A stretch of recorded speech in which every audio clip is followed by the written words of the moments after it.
కూర్చోండి కూర్చోండి దయచేసి కూర్చోండి దయచేసి కూర్చోండి అధ్యక్ష ప్లీజ్ కూర్చోండి కూర్చో అధ్యక్ష నేను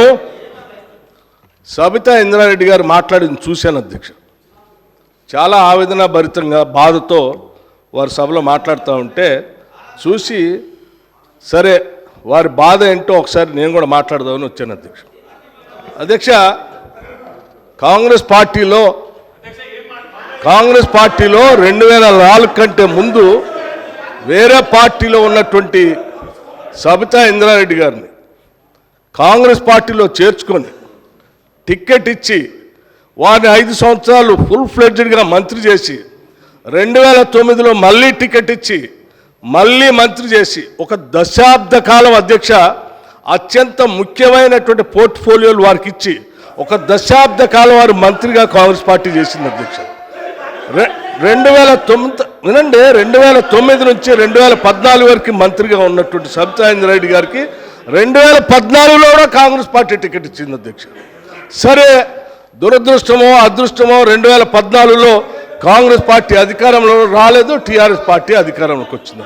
అధ్యక్ష కాంగ్రెస్ పార్టీ బాగా ఆలోచన చేసి ఈ రాష్ట్రంలో తెలంగాణలో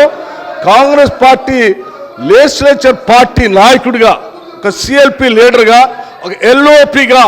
ఈ సభకి ప్రతిపక్ష నాయకుడిగా కాంగ్రెస్ పార్టీ పెద్ద హృదయంతో నన్ను ఆ రోజు ఎల్ఓపిగా నిర్ణయించింది అధ్యక్ష ఒక బలహీన వర్గాల దళిత వర్గానికి సంబంధించిన నన్ను ఒక సిఎల్పి లీడర్గా చేసి ఈ రాష్ట్ర చరిత్రలో ఇంతవరకు సిఎల్పి లీడర్గా ఏ దళితుడిని చేయలేదు అధ్యక్ష మొట్టమొదటిసారి నన్ను చేసి అక్కడ కూర్చోబెడితే ఒక దశాబ్ద కాలం మంత్రిగా పనిచేసి కాంగ్రెస్ పార్టీలో అన్ని పదవులు అనుభవించినటువంటి సబితా ఇంద్రారెడ్డి గారు నా వెనకుండి నన్ను ఎల్ఓపిగా నిలబెట్టాల్సింది పోయి కేవలం అధికారం కోసం నేను వారి ఇంటికి వెళ్ళి కూడా అడిగాను అధ్యక్ష నాతో పాటు అనేక మంది నాయకులను తీసుకొని పోయి అమ్మ ఎల్లబాకండి మీరు పోతే ఎల్ఓపి స్టేటస్ పోతుంది కాంగ్రెస్ పార్టీ పరువు పోతుంది 10 సంవత్సరాలు మీరు మంత్రిగా అనుభవించారు మీరు ఇప్పుడు కూడా ఎమ్మెల్యేగా ఉన్నారు కాంగ్రెస్ పార్టీ మీకు ఏం తక్కువ చేయలేదు మీకు ఇంకా కావాలంటే ఇంకా చాలా చేస్తుంది చివరికి మీ అబ్బాయికి పార్లమెంట్ సీటు కూడా కాంగ్రెస్ పార్టీ ఇచ్చింది చేయబాకండి అని పదే బతిలాడితే వారు చేసింది ఏంది అధ్యక్ష ఒక్కసారైనా ఆలోచన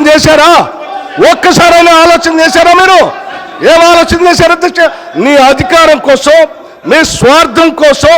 కాంగ్రెస్ పార్టీ నిర్ణయం కాదని ఈ రాష్ట్ర చరిత్రలో ఎవరిని చేయలేకుండా నన్ను సిఎల్పి లీడర్గా చేస్తే అది లేకుండా చేయటం కోసం వదిలిపెట్టిపోయి టీఆర్ఎస్ పార్టీలో చేరినటువంటి వారు ఇవాళ బాధపడుతూ మాట్లాడుతున్న ఆవేదన చెందుతున్నా అంటే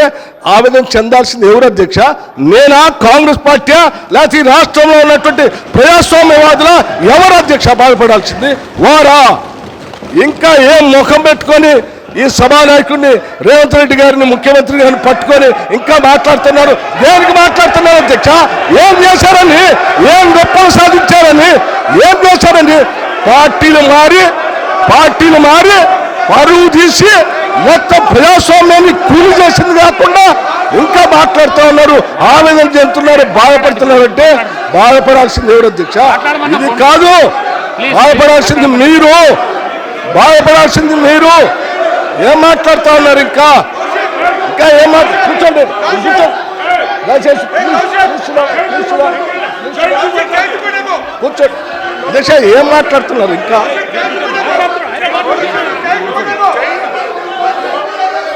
అధ్యక్ష